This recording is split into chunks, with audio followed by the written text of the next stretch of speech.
Assalamualaikum warahmatullahi wabarakatuh. Saya Fauzia, kami dari kelompok 8 yang hari ini membahas tentang kegiatan media relation. Saya sebagai presentator yang kedua akan melanjutkan penjelasan dari presentator yang pertama tadi. Oke, kita langsung masuki saja poin untuk kegiatan media relation. Seperti yang kita tahu, public relation atau humas itu erat hubungannya dengan pers. Jadi kegiatan yang dilakukan oleh public relation itu tidak jauh dengan pers. Nah, untuk apa sebenarnya membangun hubungan dengan membina hubungan dengan pers ini? Yakni untuk penyampaian informasi atau pengumuman dan bisa juga sebagai penjelasan yang disertai dengan wawancara. Nah, ini sebenarnya biasanya untuk memulihkan atau membangun atau meningkatkan citra sebuah perusahaan, individu maupun organisasi. Oke, baiklah.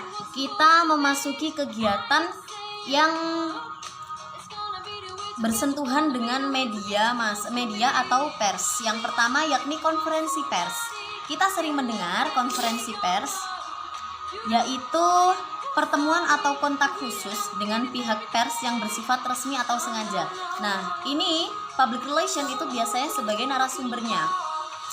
Dan kegiatan ini merupakan salah satu kegiatan yang menjadi kesempatan bagi public relation untuk menyampaikan berita yang disampaikan kepada publik. Nah, selanjutnya di sini ada beberapa poin yang perlu dilakukan oleh humas atau public relation sebelum berhubungan dengan pers. Yang pertama yakni kontak media. Sebelum melaksanakan pers, hendaknya seorang PR menghubungi sumber-sumber media berita. Ini harus dilakukan ya sebelum pers berlangsung. Kemudian yang poin kedua yakni ada format. Format itu berisi tentang PR harus menyediakan tempat yang nyaman sesuai format konferensi pers yang dibuat. Nah, ini konferensi pers bentuknya seperti apa, mau dilaksanakan seperti apa. Nah, ini public relation atau humas itu harus menyediakan, harus menyesuaikan formatnya. Selanjutnya di sini ada visual, yaitu penggunaan visualisasi akan membantu konferensi pers menjadi lebih menarik. Nah, misalnya menampilkan logo atau produk yang hendak disampaikan. Ini misalkan hendak launching produk atau memberitahukan tentang produk dari suatu perusahaan. Nah, ini produknya bisa ditampilkan saat konferensi pers. Ini akan justru membuat lebih menarik konferensi pers tersebut.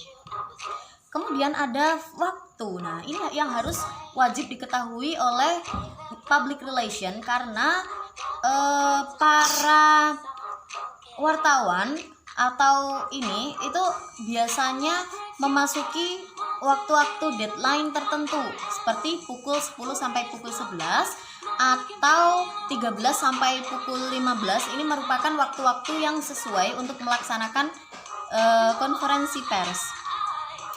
Karena di luar waktu-waktu itu biasanya para media massa atau wartawan dan lain sebagainya ini masuk ke waktu-waktu deadline, jadi hilang kesempatan public relation untuk menyampaikan persnya, ya, menyampaikan beritanya.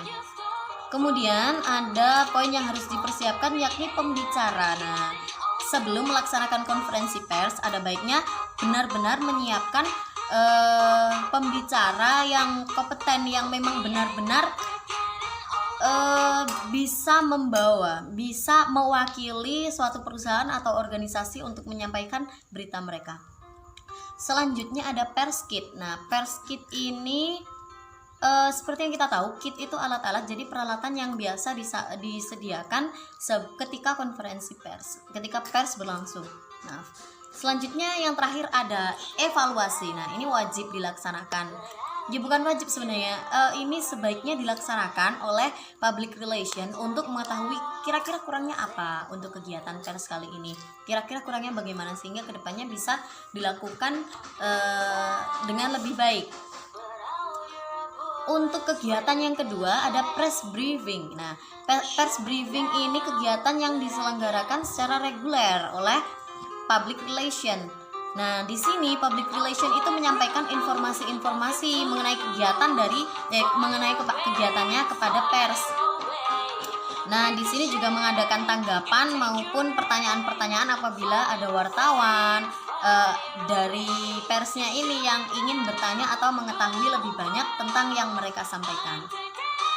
Selanjutnya, kegiatan yang bisa dilakukan yakni press tour. Nah, press tour ini kegiatan yang diselenggarakan perusahaan atau lembaga untuk mengunjungi daerah tertentu. Nah, di sini enaknya kelebihan bukan apa ya namanya,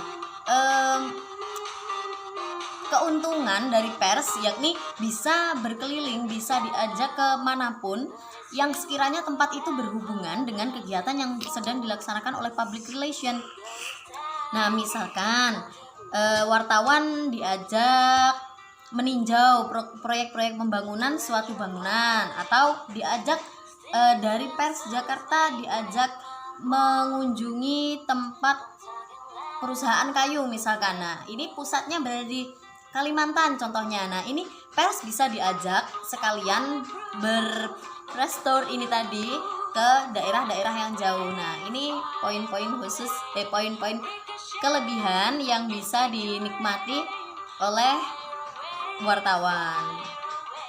Ini ada berikut tiga kegiatan yang dapat kami sampaikan. Selanjutnya untuk kegiatan-kegiatan pers akan disampaikan oleh presentator yang ketiga. Terima kasih.